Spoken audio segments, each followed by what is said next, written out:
ismaqal iyo daawasho wanaagsan saaxiibayaal halkani waa janalka dabagalka wararka waa 29 bisha sagaalaad sanadka 2020 qodobada ugu waaweyn warkeenana waxa kamid ah xafiiska ra'iisul wasaaraha cusub oo mashquul xoogan uu ka jiro odayaal iyo waxgarad ka tirsan beelaha Muqdisho oo saacadihii ugu dambeeyay la kulmay ra'iisul wasaare Roble Cabdiraxmaan Cabdishakuur Warsame iyo James Iswan oo kulan ku yeeshay magaalada Muqdisho duqa Muqdisho oo shaaca ka qaaday qorshe cusub kadib falalkii kufsiga ee dhawaan ka dhacay magaalada Muqdisho iyadoo khilaaf xoogan uu ka dhex taagan yahay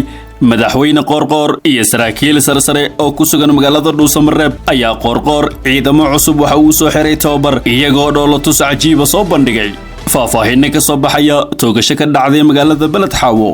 iyo qarax dameer loo adeegsaday oo la beegsaday gudoomiyihii gobolka Borno ee dhaca waqooyi bari dalka Nigeria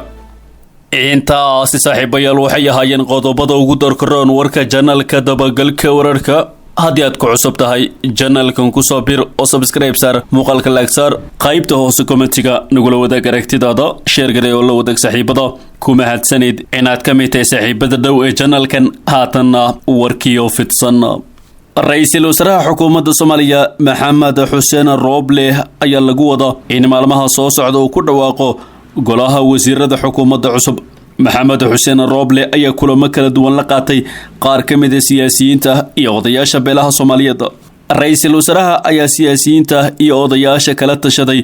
dhismaha golaha wasiirada xukuumadda Soomaaliya waxaana uu soo jeediyay inay ku qancaan golaha uu soo dhisi doono Roble waxa uu odayaasha u sheegay in beel waliba ay heli doonto xaqeeda sidoo kale loo baahan yahay in aan la fiirin kaliya xilalka balse la shaqeeyo golaha imaan doona ra'iisul wasaaraha cusub ayaa sidoo kale siyaasiyiinta iyo odayaasha ku qanciyay inay muhiim tahay in la garab siiyo dawladda maadaama la doonayo si nabadgelyo iyo cadaalad ah in dalka ay ka dhacdo doorashada soo socota Roble waxa uu sidoo kale siyaasiyiinta iyo odayaasha kula dardaarmay inay qaataan kaalintooda ku aadan horumarinta dalka waxaanu carabka ku dhuftay in la'aantood aan waxba la qaban karin dhinaca kale ra'iisul wasaaraha cusub ayaa ballan qaaday in golaha uu soo dhisi doono ay noqon doonaan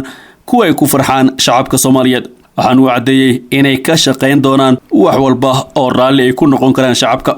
dhinaca kalena Cabdiraxmaan Cabdishakuur Warsame iyo James Iswan ayaa ku kulmay magaalada Muqdisho waxa magaalada Muqdisho kulan ku yeeshay hogaamiyaha xisbiga wadajir Cabdiraxmaan Cabdishakuur Warsame iyo ergeyga gaarka ah ee xogayaha guud ee qaramada midooba Soomaaliya u qaabilsan ambassador James Iswan kulanka labada dhinac waxay kaga wada hadleen xaaladda siyaasadeed ee dalka gaar ahaan arrimaha doorashooyinka iyo sidii qaramada midooba gacan ay kaga geysan lahayd fulinta heshiisyadii ay gaareen dowladda federaalka iyo dowlad goboleedyada waxaan kulan wada qaadanay ergeyga gaarka ee xogayaha guud ee qaramada midooba Soomaaliya u qaabilsan ambassador James Iswan waxaan ka wada hadalnay aragtideena ku aadan heshiiska laga gaaray doorashooyinka iyo kaalinta qaramada midoobe ay ka qaadan karto fulinta heshiiska ayuu yiri Cabdiraxmaan Cabdishakuur Warsame hogaamiyaha xisbiga wadajir ayana magaalada Muqdisho kulamo kala duwan kula qaatay qaar ka mid ah wakiilada beesha caalamka u jooga Soomaaliya kuwa oo inta badan uu kala hadlayay arrimaha doorashada iyo sidii waqtigeeda ay ugu dhici lahayd dhinaca kalena maamulka gobolka Banaadir ayaa shaaciyay qorshe cusub kadib falalkii dhawaan ka dhacay Muqdisho gudoomiyaha gobolka Banaadir ahna duqa magaalada Muqdisho mudane Cumar Maxamuud Maxamed Cumar Filish ayaa shir gudoomiyay kulan ay isugu yimaadeen maamulka degmooyinka gobolka kulankan oo ahaa midka toddobaadlaha ah ee gudoomiyaasha degmooyinka gobolka Banaadir ayaa waxa looga hadlay arrimaha amniga iyo tacadiyada ka dhanka ah haweenka ee kufsiga oo maalmihii ugu dambeeyay ku soo badanayay caasimada dalka iyo gobolada kale sidoo kale waxa diradda lagu saaray kulankaas oo ay qayb ka ahayeen qaar ka mid ah culimada dalka ciribtirka waxyaabaha maanka dooriya Saalax Umar Xasan afayeenka maamulka gobolka Banaadir oo warbaahinta kaga warbixiyay waxyaabihii ka soo baxay kulankaas ayaa sheegay inay bilaabi doonaan howlgal ka dhan ah maandooriyaha afayeenka ayaa xusay in maandooriyuhu qayb weyn uu ka qaato falalka kufsiga ee ka dhaca caasimada sidaa darteedna ay qaadayaan howlgallo looga hortagayo waxyaabahaasi waxa uu carabka ku adkeeyay in howlgallada lagu ciribtirayo maandooriyaha ay qayb weyn ka qaadanayaan yareynta kufsiga oo toddobaadyadii ugu dambeeyay kiisas noocaas ah ay ka dhaceen magaalada Muqdisho dhinaca kalena Qorqor ayaa ciidamo cusub tababar u soo xiray xilli khilaaf uu kala dhaxeeyo saraakiil sarsare oo ku sugan magaalada Dhuusamareeb iyadoo galmudug uu ka taagan yahay khilaaf culus oo u dhexeeya madaxweynaha galmudug axmed cabdikariye qoorqoor iyo saraakiisha ciidamada dowladda federaalk ee ku sugan magaalada dhuusamareeb ayaa madaxweyne qoorqoor waxa uu bilaabay qorshe isku tashi ah oo kaga kaaftoomayo isku hadlaynta ciidamo aan ka amar qaadanayn maamulkiisa. madaxweyne qoorqoor oo maalin ka hor markii uu soo ifbaxay khilaafka isaga iyo saraakiisha beesha ceerkaanba baxay dhuusamareeb islamarkaana gaaray magaalada cadaado ayaa kaga sii gudbay magaalada galkacyo ee gobolka mudug, halkaasoo tababar ugu soo xiray cutubyo ka tirsan ciidanka cusub ee daraawiishta galmudug. ciidankan ayaa dhowrkii bilood ee lasoo dhaafay tababar ku qaadanayay xero lagu magacaabo indhaqaris oo ku taalla duleedka magaalada galkacyo. munaasabada lagu soo xirayay tababarkaas ayuu madaxweynuhu ku dallacsiiyey saraakiil, waxaana ku sugnaa wasiirka amniga galmudug axmed macalin fiqi, xubno ka socday guddiga amniga ee baarlamaanka galmudug iyo mas-uuliyiin kale. ciidamada uu maanta tababarka u soo xiray madaxweyne qoorqoor ayaa qayb ka ahaa maleeshiyadii horey looga arooriyey magaalada galkacyo iyo nawaaxigeeda. wasiirka amniga galmudug axmed macalin fiqi ayaa markii loo magacaabay wasaaraddaas waxa uu galmudug ka bilaabay ururinta maleeshiyaadka iyo hubkooda, isagoo isugu geeyey islamarkaana tababara uga furay xeryaha indhaqaris, dhaan karoone, dhabbad iyo balanballe oo ku kala yaala gobolada mudug iyo galgaduud. hadda madaxweyne qoorqoor iyo wasiirka amniga fiqi ayaa bilaabay dardargelinta dhismaha ciidanka daraawiishta galmudug, waxaana ay qorsheenayaan in maalmaha soo socda ay gaaraan xeryaha kale ee tababarada ciidamada daraawiishtu ka socdaan. qoorqoor iyo saraakiisha ku sugan magaalada dhuusamareeb ayaa isku haya gacan ku haynta hubkii ahlu sunna ee dhowaan sida qarsoodiga loogu saaray madaxtooyada galmudug oo lagu waardiyeyn jiray, waxaana la wareegay jenaraal mascuud oo ah taliyaha guutada 15aad qaybta 21aad ee ciidanka xoogga dalka. xogan helna ayaa sheegaysa in jenaraal mascuud uu ka war helay in madaxweyne qoorqoor iyo wasiir fiqi ay qorsheenayeen in hubka iyo gaadiidka lagala wareegay ahlu sunna ay siiyaan ciidamada dhismaha ku socdo ee aasaaska u ah daraawiishta galmudug. jenaraal mascuud ayaa ku doodaya in hubkaas uu yahay mid qabiil balse uusan ahayn mid dowladeed, iyadoo taasna ay ku raaceen odayaasha dhaqanka beesha ceyr kadib markii kulan ay ku qaateen magaalada dhuusamareeb. waxaa socda waanwaan lagu xalinayo khilaafka saraakiishan iyo madaxweyne qoorqoor, taasoo ay wadaan saraakiil ka socota beesha iyo dowladda dhexe, balse weli laguma guulaysan in lasoo afjaray khilaafka.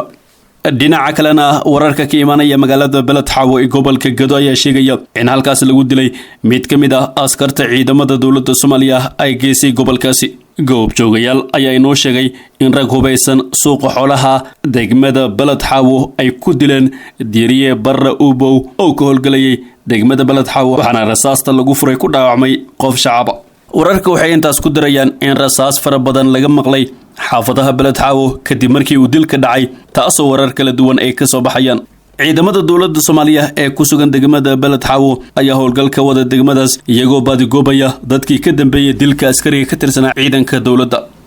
ugu dambeynna qarax dameer loo adeegsaday ayaa ka dhacay dalka nigeria.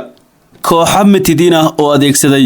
xeelad dhif iyo naadir ah ayaa dameer ay ku soo rakibeen walxaha qarxa u adeegsaday weerar ay ku damacsanayeen inay ku dilaan barasaabka gobolka Borno ee dhaca waqooyi bari dalka Nigeria. falkan ayaa waxaa ka dambeeyay maleeshiyad lagu tuunsan yahay inay xiriir la leeyihiin ururka IS, sida uu sheegay sargaal la socday mid ka mid ah gawaarida kolonyada ee lagu waday barasaabka. weerarkan ayaa yimid kadib markii barasaabka oo lagu magacaabo Babagana Zulum uu ka badbaaday weerar jimcihii lagu geystay meel u dhow harada Jada.